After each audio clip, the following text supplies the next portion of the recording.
cool. I want to thank everyone for joining us tonight. Sorry for the slight delay. We had a couple of technical difficulties that we were working through, and we got them at just the last minute. So thank you. It was totally me. Don't worry. It was totally me. That's okay. So I have a couple of key dates that are up on the screen right now. And as you guys can see, one of the biggest deadlines that is coming up on Wednesday, and that's our bear and turkey application. So last week we were going to talk with Casey Cardinal about turkeys, and I had an emergency, and I apologize that we had to reschedule. But we will be talking to Casey tomorrow night. So we will talk to her before that turkey deadline on Wednesday. And then next week on Tuesday, February 15th, is the deadline to get your harvest reports in without any late fees. So make sure and get that going if you can, and get it done sooner rather than later so you don't have those late fees. I have a question already. So before we jump in, we do have all of the sessions that were previously recorded. We have uploaded those to the Game and Fish YouTube page. So if you go to YouTube, Google Game and Fish, and they're uploaded in there. It does take us a few days to get them uploaded. So bear with us and we'll get that up there as soon as possible for you. A couple of just housekeeping things to get us started. We will be talking tonight in English, obviously, but we do have a translator who is in our participant list. So if there's any questions that are in Spanish, we can bring Darren in and help translate for us. For those of you that are here in the Zoom meeting, if you type your questions into the Q&A, we will do our best to keep track of everything that's relative to tonight's conversation. And we'll also keep an eye on the chat. And for those of you on Facebook, we'll keep an eye on Facebook as well, and try and get all of your questions answered as well. And I think that was all of my housekeeping things. So Rex, I'm gonna let you introduce yourself because as I say every week, you know more about you than I do. So I'll let you introduce yourself. Yeah, sure. My name is Rex Martensen. I am the Private Land Program Supervisor for New Mexico Department of Game and Fish. I supervise the Open Gate program, which is our private land leasing program. We'll talk more about that a little bit later. I supervise the pronghorn program and the EPlus program, which is the private land elk permitting program. I've been in New Mexico for 5.5 years. Previous to that, I had an extensive career in Missouri with their conservation department there. Did a variety of things. I worked for our wildlife division, our fisheries division. I was a commissioned law enforcement officer there for 25 years, and also supervised the statewide damage control program, among other things there in Missouri. But super excited to be here in New Mexico and working for Game and Fish here, and just continuing this this career path. So that's kind of my short bio. That's great. And I'm one of those transplants as well that worked for Arizona and Wyoming before I came here to New Mexico. So, so we get a few good people that have made the rounds. Oh, yeah. So Rex, what does your average day look like? I sounds like you have a lot of programs with a lot of paperwork, but what does your average work day, work week look like? I'm on the phone a fair amount. We deal with private landowners quite often, so it's not uncommon for me to be on the phone a large part of the day, visiting with those folks and answering questions they may have, helping them understand the different programs that we have here in New Mexico. Supervising the programs is kind of the big picture thing. Just kind of monitoring staff and working with them to make sure they're doing their thing. And I tend to use supervision as a very loose term. My staff are all very capable folks. Really, I just kind of check in on them every now and then and that sort of thing. But really making sure each of the programs are running smoothly. That the staff has the equipment and the resources that they need to get the job done. But again, I go back to customer service. We're dealing with these landowners on a regular basis. We're on the phone with them a lot. We're doing emails a lot, and just promoting these department programs and making sure that we're providing the service that these landowners and hunters as well need from us. Yeah, that sounds like can be a very stressful yet interesting job, trying to balance all of those interests. But Yeah, for sure. um, and I'm pretty excited to jump into this category. It's not one that we've addressed on a webinar before. Well, actually, maybe we did, but it was a very short webinar several years ago.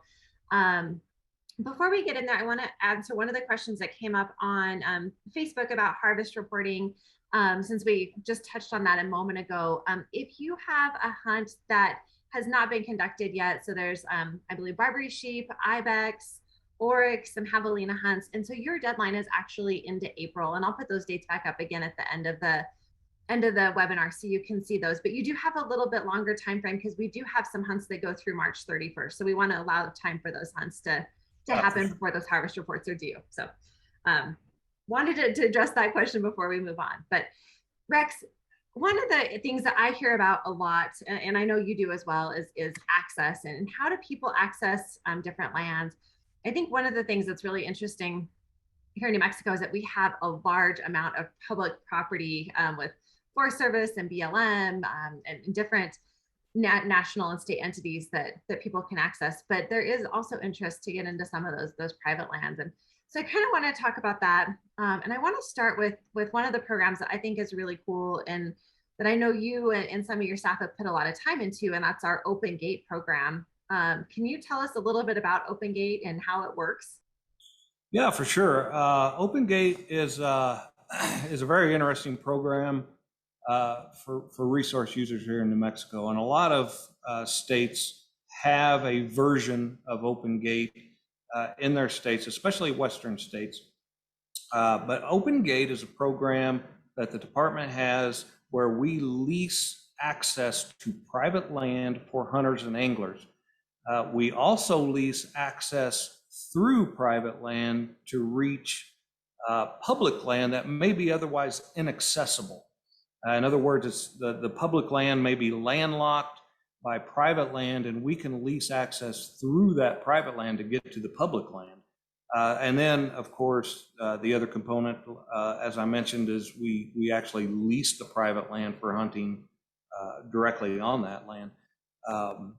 So that's what it is, and that's what we do. We work with private landowners. We try to screen these private landowners and try to come up with good land to hunt on that provides a variety of opportunities, whether it's dove hunting, quail hunting, fishing, stream fishing, pond or lake fishing in New Mexico. And it just increases opportunity, really, is what it's all about for hunters, anglers in New Mexico.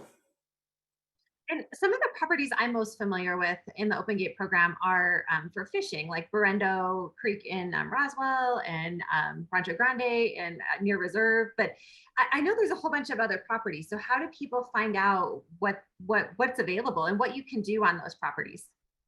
So the best way to get into the Open Gate program is obviously go to our website. You're going to hear that from me several times tonight. But go to our website, go to the Open Gate page. It's very user friendly.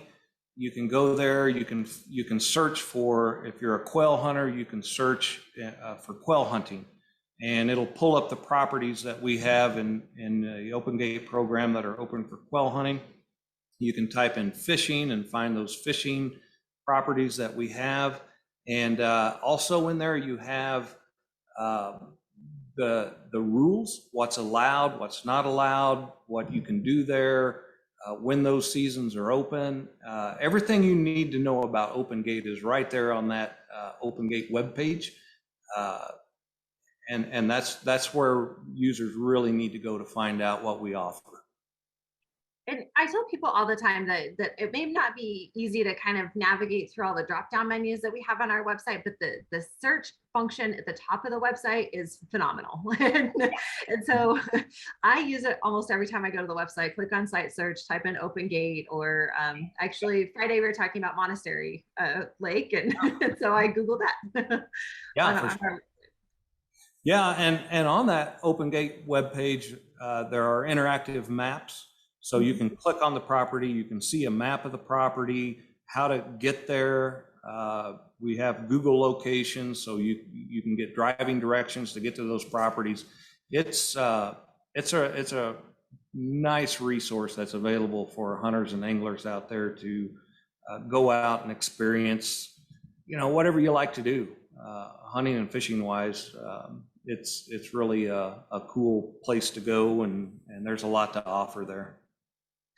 And what does it cost? Is it something that anybody can access the open gate programs, or what does it cost to utilize those properties? So for any of the open gate properties, there's no additional fee. So nobody's going to be there collecting a fee. You don't have to prepay. You don't have to register at any of the current properties that we have. You show up if you're a licensed hunter or angler. You are allowed to be on those properties. You don't need to call ahead. You don't need to contact the landowner. We have an agreement and a contract with those landowners so that they allow that access to those properties without any additional fee. There's no registration. However, we're getting ready to expand the program, and I think in the future we'll have some properties that you do have to register for.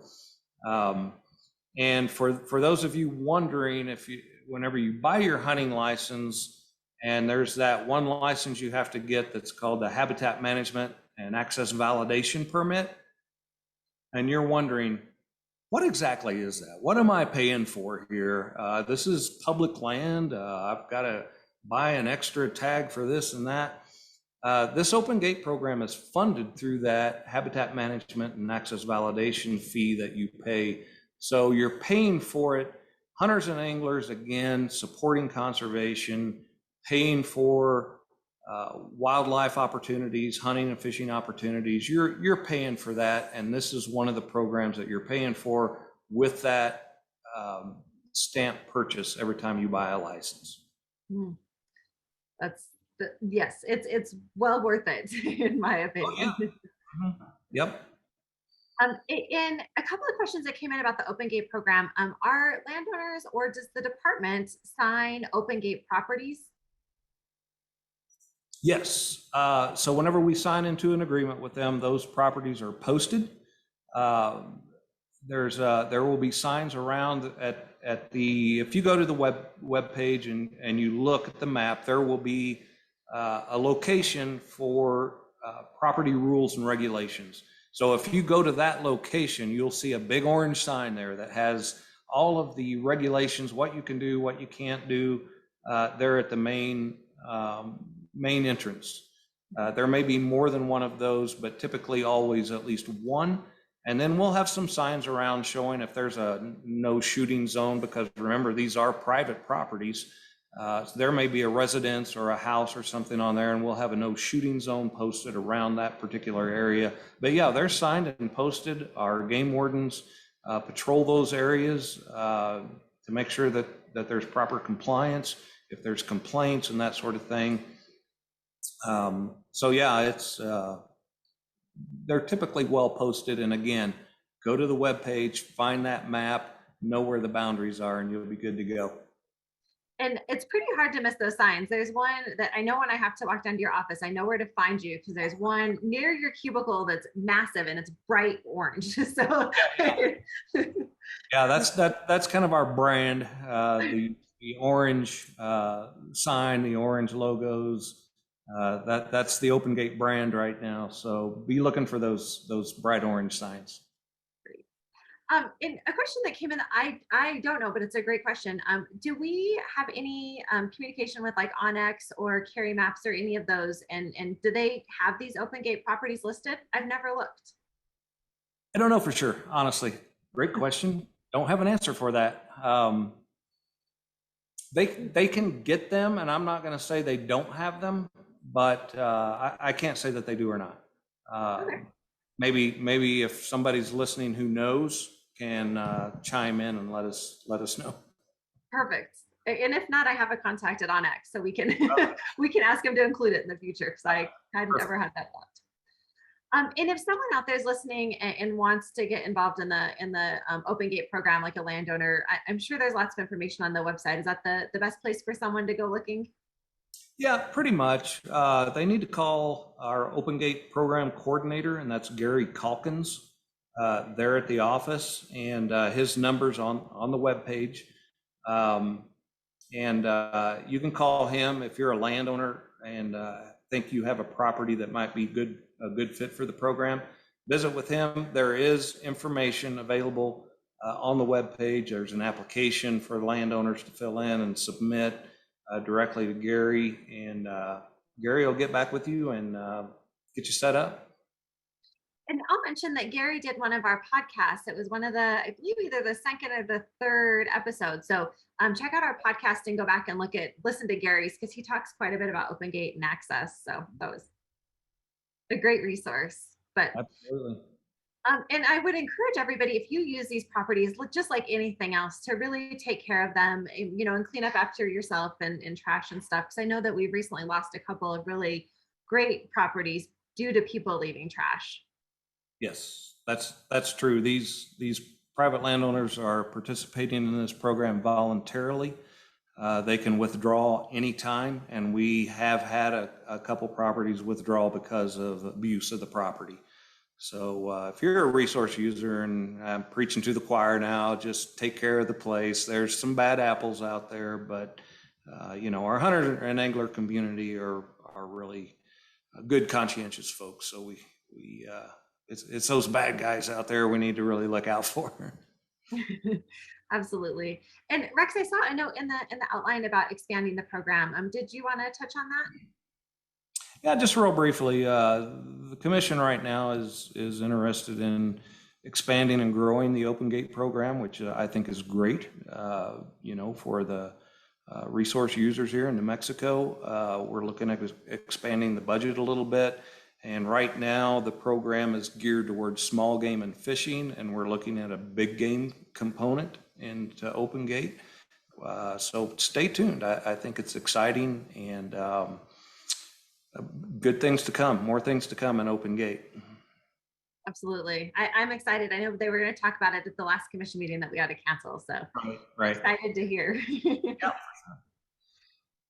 So switching gears just a little bit, in looking at some of the other private land programs that we had, you had mentioned that you kind of oversee the EPlus program. And can you give us an overview of what the EPlus or Elk private land use system? Tell us just a little bit about that program. It's hard to tell a little bit about the it's a very large program, honestly. I'll try to keep it brief and specific.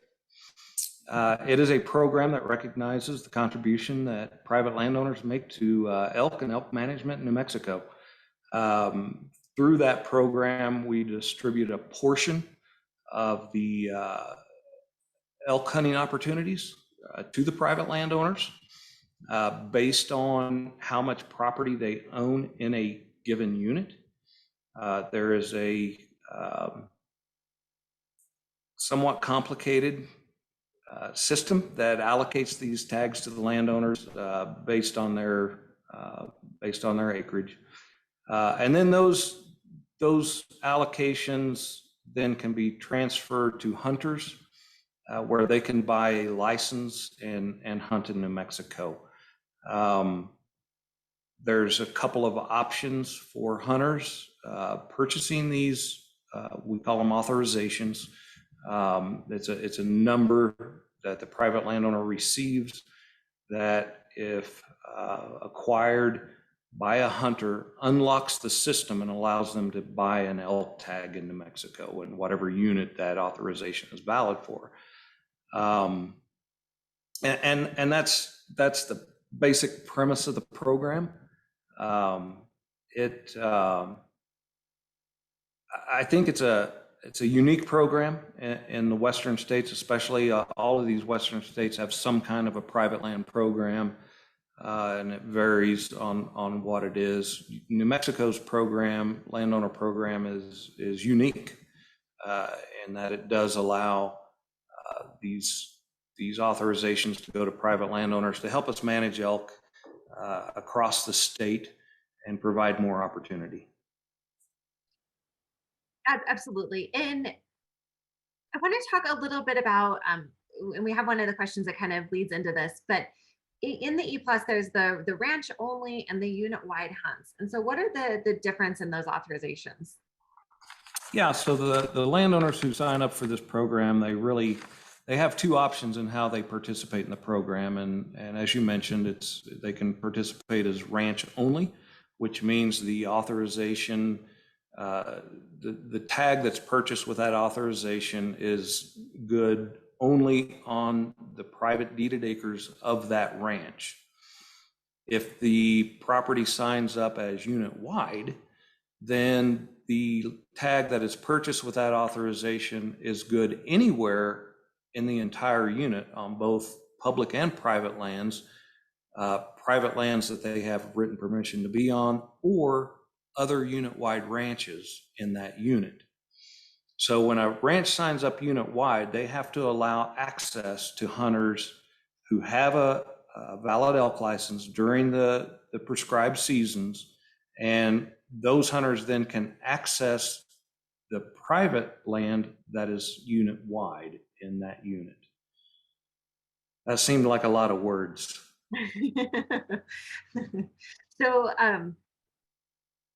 I'm going to try and sum it up, and I don't know that I will do a very good job, but the ranch only is specific to one property. And so you can only hunt that one property versus the unit wide, you can hunt any property that's signed up as a unit wide property.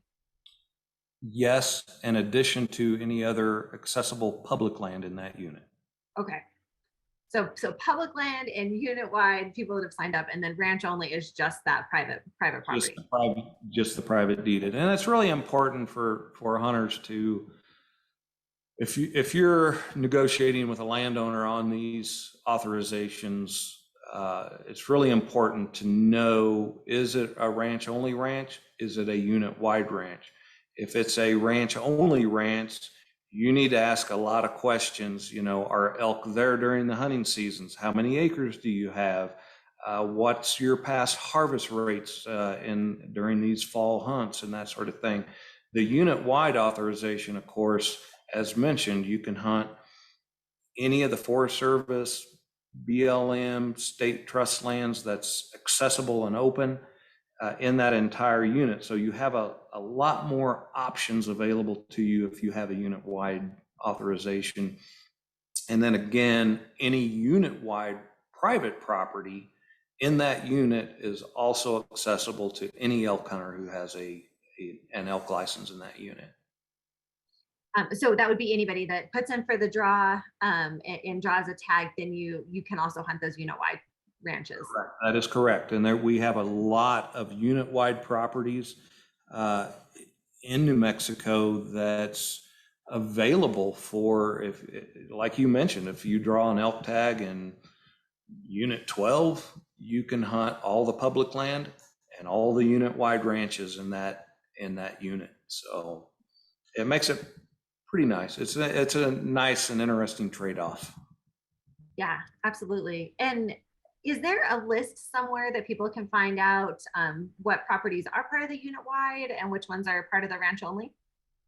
Absolutely. There's two ways to find out. We have, again, I'm going to put you toward the EPlus webpage, newly redesigned, very user-friendly. There is a landowner list on that web page that shows all the landowners in the primary management zone and the special management zone who have received authorizations for elk licenses. And you can go down that list and it tells who they are, how many acres they have, what tags they have available, their phone number and address, and whether they're ranch only or unit wide. So that's one source. Now, after that, if you're just a draw hunter and you drew a tag in a certain unit, you can go to the map tab on the EPlus webpage and you can pull up all the unit-wide ranches in the entire state. And again, I'll use unit 12 as an example. If you drew a tag in unit 12, you can go to the interactive map, the unit-wide map. You can go kind of drill into the unit 12 area of the map and you can see all of the unit-wide ranches in that unit. So, and you can do that with every unit in the state.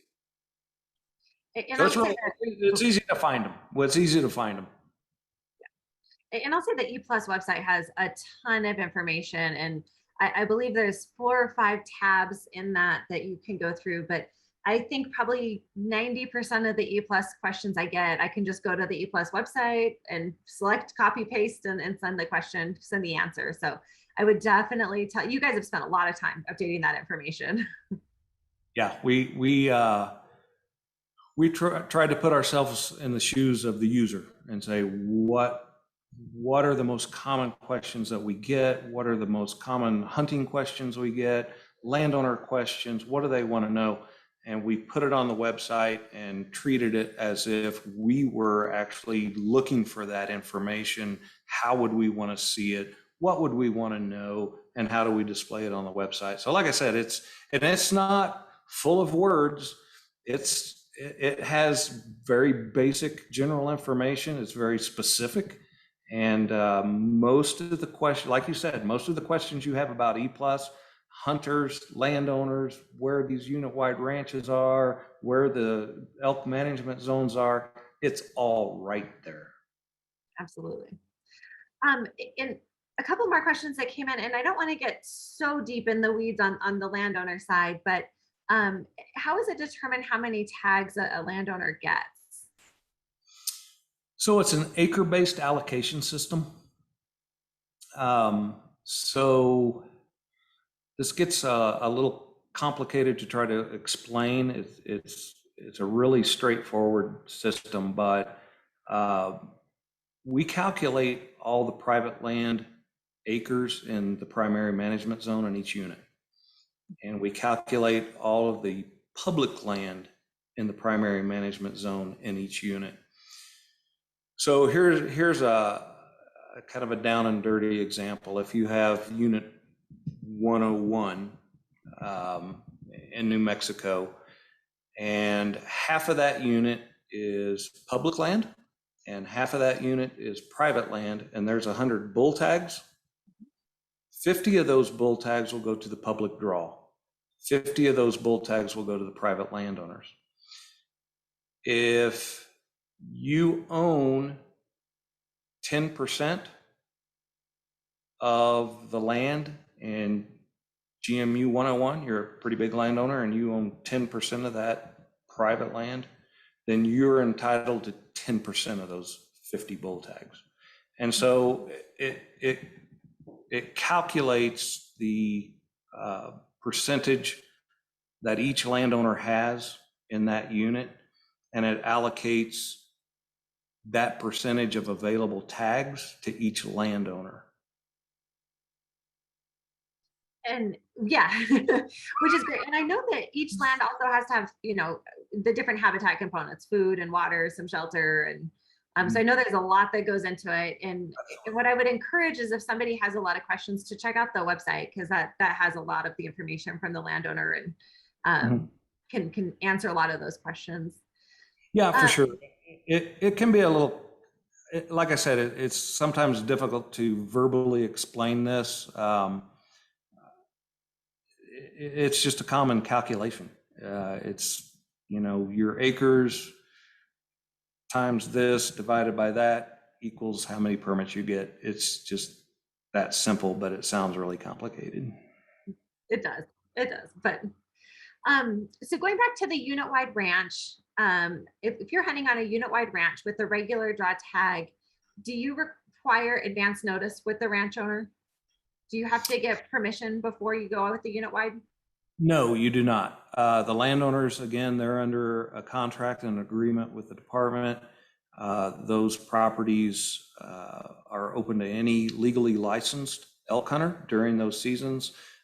You can also be there up to 3 days prior to scout for elk. You cannot camp on those private land properties, so you would have to camp somewhere else. You do not need to call in advance to visit with a landowner. You can just show up. However, their number is listed on that landowner list. And if you go to the interactive website that shows all of the unit-wide properties, if you click on that property, it'll pull up the name and phone number of the landowner. they may or may not answer the phone, but they know a lot about that property. They can tell you, oh yeah, there's elk there all the time, and go down toward the northeast corner and you're going to find them. They'll have information for you, but they may or may not answer the phone, and they may or may not care whether you call in or not. But you can, but you're not required to. Great. And if somebody is hunting on one of those unit-wide tags or unit-wide accesses, and they come across a property that shows on the map as unit-wide but is locked, or they don't provide access, what should somebody do? How should they go about correcting the situation? So the thing about the unit-wide properties, they have to allow equal access, okay? Unrestricted and equal access. So what that means is they can lock the gate, okay? So that it's basically a walk-in area, but they have to have it locked for everybody. They can't pick and choose. They can't unlock the gate for their cousin and keep somebody else out. If you know that's happening, you can contact us in the EPlus program. You can contact a conservation officer and let them know, because that is a breach of their contract, and we have some leverage over them to make them comply. So yeah, they can lock the gate and make it a walk-in only access. However, it has to be equal access to everybody, which means it has to be locked to everybody. If it's open, it's got to be open to everybody. If it's locked, it's got to be locked to everybody. I did not know that. Learn something new every day. And the other thing I wanted to talk about with EPlus before we move on is we have the different primary and the secondary management zones. What is the difference in those titles? So the primary management zone, as the title might indicate, is where most of our elk herds are located. It encompasses most of the public land in those areas. That is where our harvest goals are managed.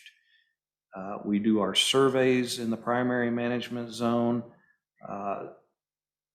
The numbers there are the authorizations and tags that we issue in the primary management zone are based on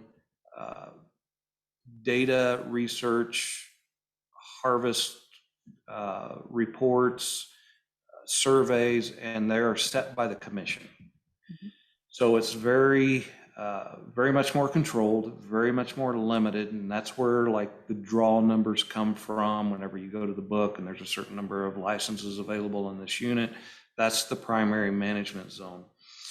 The secondary management zone are the areas of the state where there may be elk, but we don't necessarily manage them as intensely. They're only managed through season dates, basically. There are season dates in the secondary management zone, but the tags are available over the counter. In the secondary management zone, we don't have the unit-wide / ranch only option. Everything in the secondary management zone is ranch only. And those licenses are what we call transferable to other private properties. So if you get permission and get what we call a ranch code from a landowner to buy an over-the-counter license, you can hunt on that property with written permission, as well as if you know other people in that unit and you have written permission from them, you can hunt there as well. So secondary management zones over the counter with written permission. Primary management zone authorization numbers, and highly restricted and limited numbers. Thank you. That helps clear it up a little bit. I know it's also very complicated, but that's again, go to the website, go to the webpage. All that information is there. And you mentioned something that was very important, and I skipped it over in our notes, but the written permission aspect is very important. And anytime you're hunting on private property, outside of that unit-wide authorization for elk and outside of the open gate, you have to have that written permission. Yes, that is correct. And that's whether you're hunting private land deer, private land elk, private land pronghorn, whatever you're doing on private land, you need, by law, you need written permission from that landowner for that activity during those periods of time. So make sure you do have that. I think somewhere in here we're going to talk about pronghorn in just a bit probably. Private land deer is not on here, but it's very similar to pronghorn. But yeah, if you're hunting these private lands, part of the rule to protect the landowner is to have that written permission before you acquire those tags. And so you jumped right into private land pronghorn, which is where I was headed next.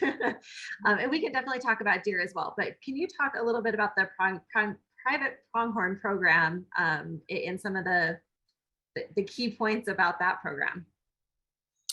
Yeah, a few years ago, private land pronghorn was changed. It operated somewhat similar to the EPlus program. We had a thing called EPlus. And that went away, and basically on private land now, pronghorn on private land are available over the counter.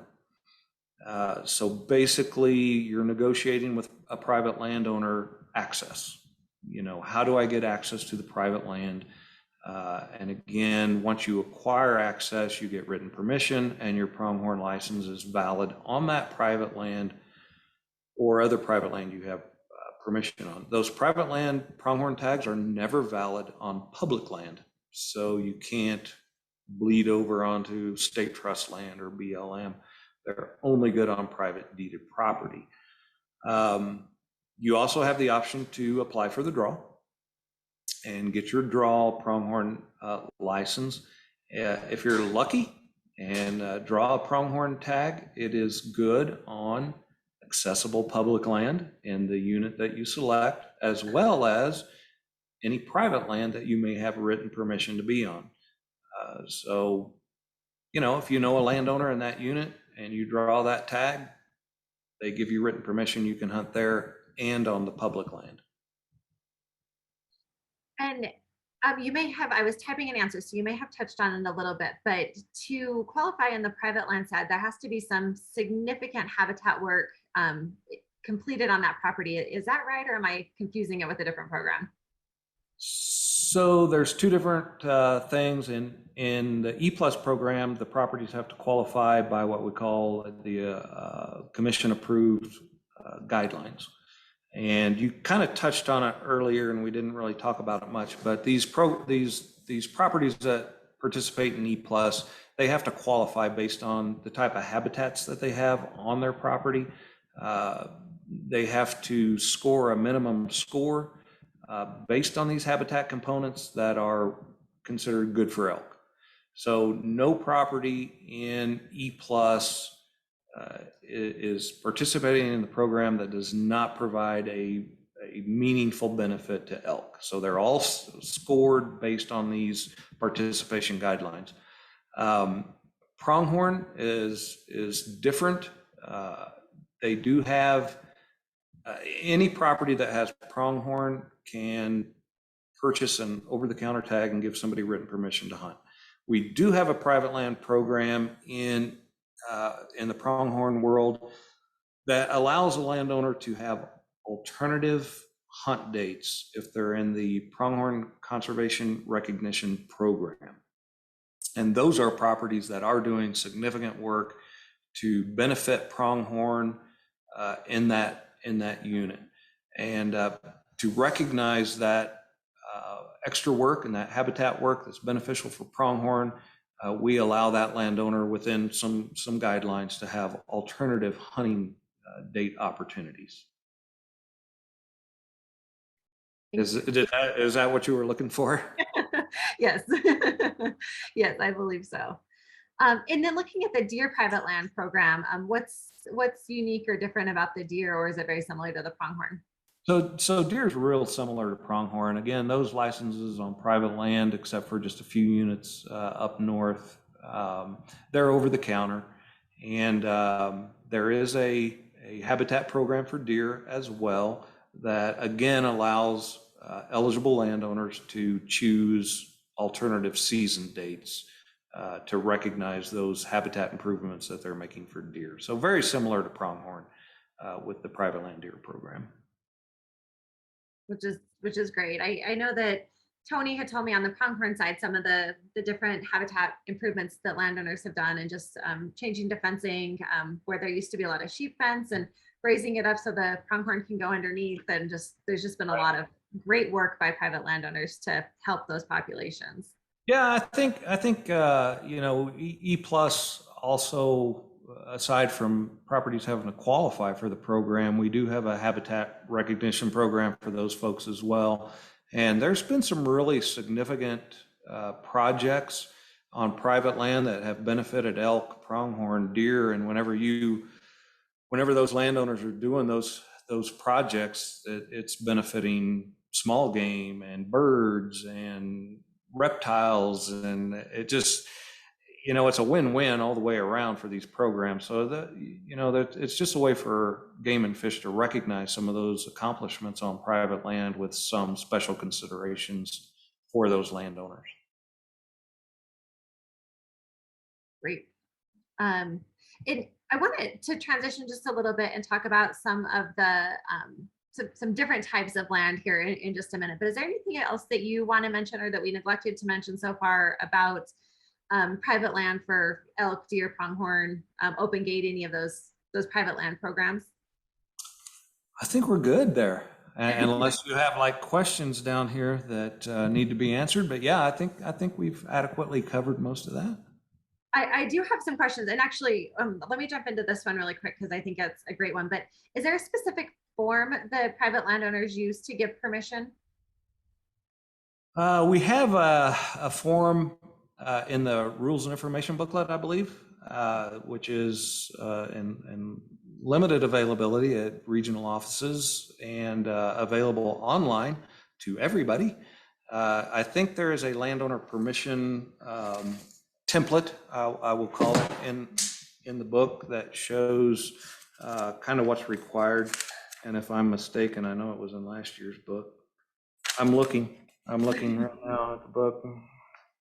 Perfect. You got one of your limited copies. Well, and again, there is a landowner permission form online that we recommend, and it should include the hunter's name, the landowner's name, phone numbers, and what species and what dates you're allowed to be there. So there's no question, you know, you can't use last year's permission to access private land this year because things change from one year to the next. So yeah, there is a permission form I know online, and I thought there was one in the book, but I don't see it.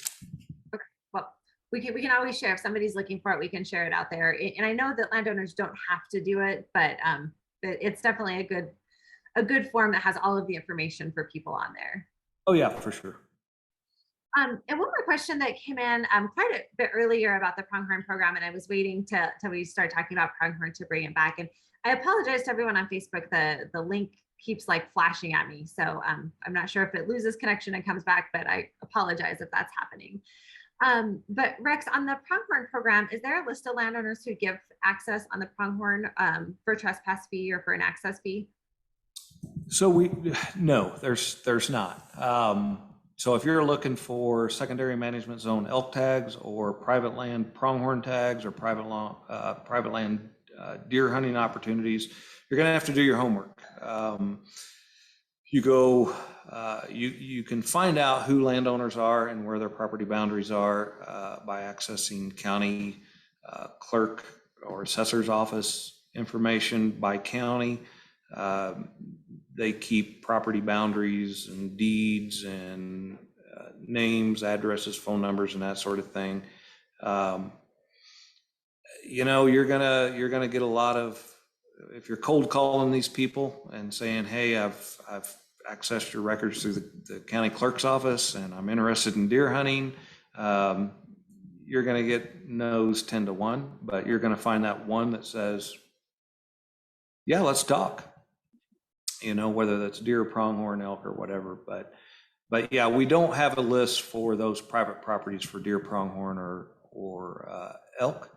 We only have the primary management zone and the special management zone, which we really haven't talked about. There's not a lot of great information there, other than there's opportunities in those units as well.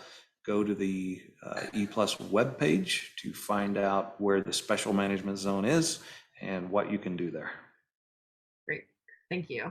And shifting gears a little bit, anytime that access it comes up, the conversation about state land comes up. And so how can a hunter or an angler use the New Mexico state lands? Because I know it's not available all the time, but how can a hunter or an angler access those?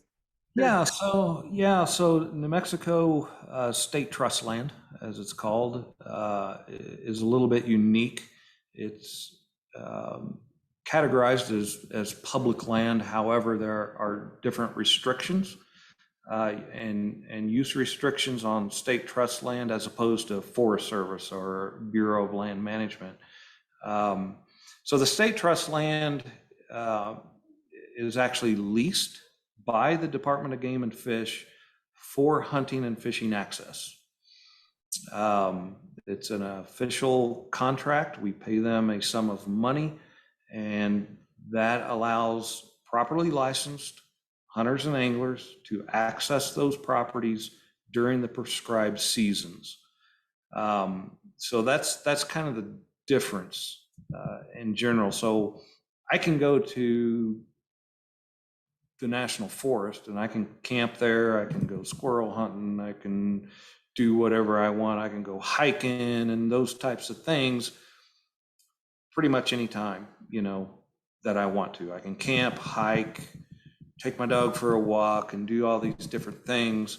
I can hunt there during the open seasons. There's no fee involved or anything. State trust land is slightly different because it is leased for the hunting and fishing by the Game and Fish Department. And you can only be there if you're properly licensed during those prescribed seasons. Otherwise, you can't camp there, you can't hike there recreationally or those types of things. They have a few designated campsites on state trust land, and you can find those again on our website. We have a land use page that shows the different types of land, what you can do there. There is a link to the state land office, and it shows all the state lands, which ones are accessible, which ones are closed, where those camping sites are. It's pretty nice. I recommend you go there and check it out. And how early can you go to scout on state trust land? Same as like what we have set up for private land. It's 3 days prior. You can access those areas for scouting. Great. And I know I'm quite sure one of the questions we always get on this is what do you do if you come across a state land during hunting season that the gate's locked? And I always tell people to call your office, to your local game and fish conservation officer, and bring them into the conversation. That's probably the best and most efficient route to go. Occasionally, and keep in mind, and I'm not throwing anybody under the bus, these state trust lands are also leased by private landowners for grazing cattle. And a lot of times they do lock the gates to keep, people out. Technically, during the hunting seasons, they're supposed to be open. They may have forgot and that they had it locked over the summer, and oh gosh, elk season opens September 1. I need to unlock the gate. So yeah, call the conservation officer, let them know where that access is. In the meantime, you're going to have to go somewhere else until that gets rectified. But they are supposed to be open for access. And also keep in mind, because they are leased by private landowners, that if a gate's closed and you go through it, close it behind you. They may have cattle in there, and they don't want them getting out. So that's something to keep in mind whenever you're out using those properties. And that goes for BLM or National Forest as well. Absolutely. And then looking at game and fish properties with wildlife management areas, and I know it's not your specific area, but I know you talk to a lot of people. And so when is a wildlife management area open for hunting? So most of our wildlife management areas are pretty tightly regulated. We do have draw hunts on them. So that's one of the things you need to look for in the book is, these wildlife management areas that have draw opportunities to hunt on. Other than that, the rules and regulations for each of our wildlife management areas are available on our website. They go through each area individually to say what you can and can't do there.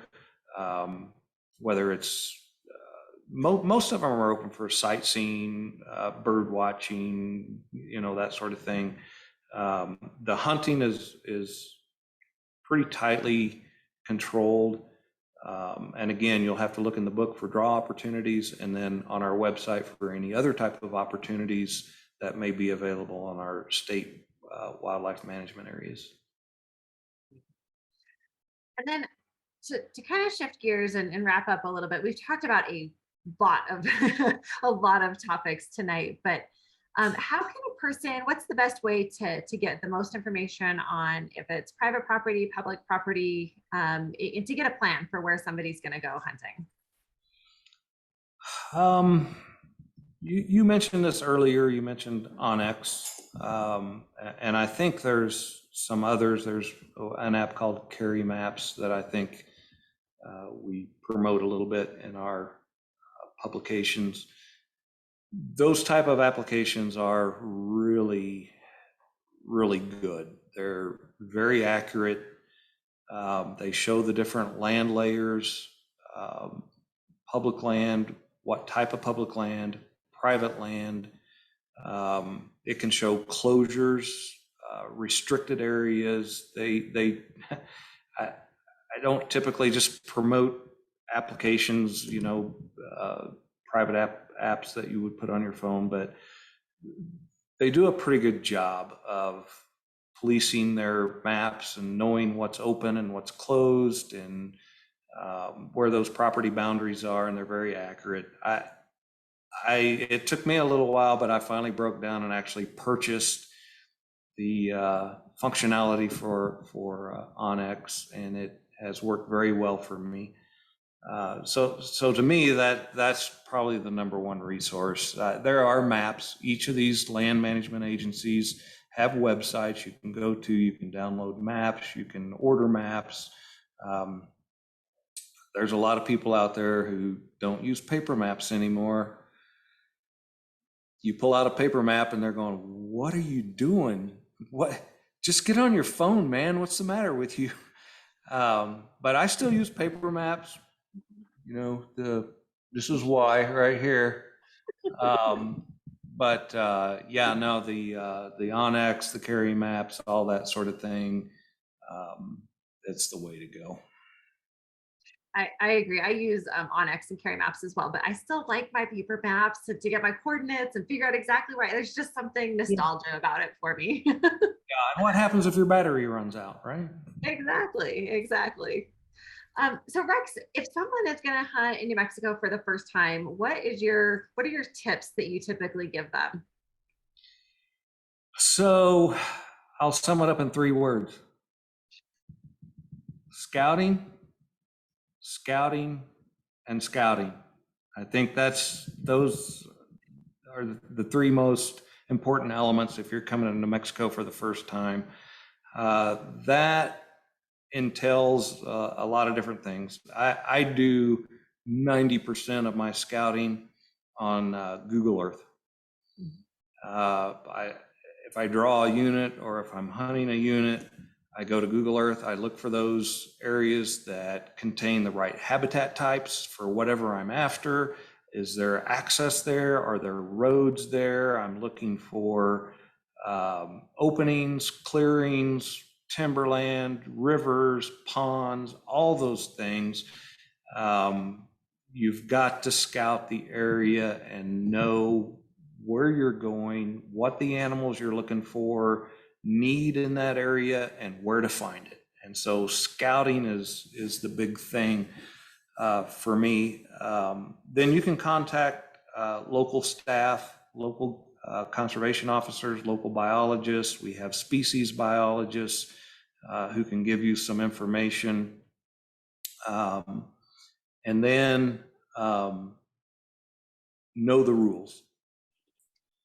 You don't want to come out here and get caught on some miscommunication or misunderstanding about what the rules are.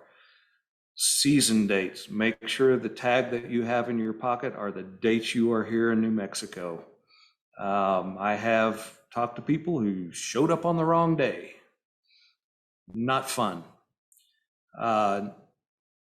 Know the tagging requirements, antler tags, carcass tags, notching your tag, putting it on the animal. You mentioned harvest report, which comes later, but you've got to do your harvest report, whether you harvest an animal or not. We want to know.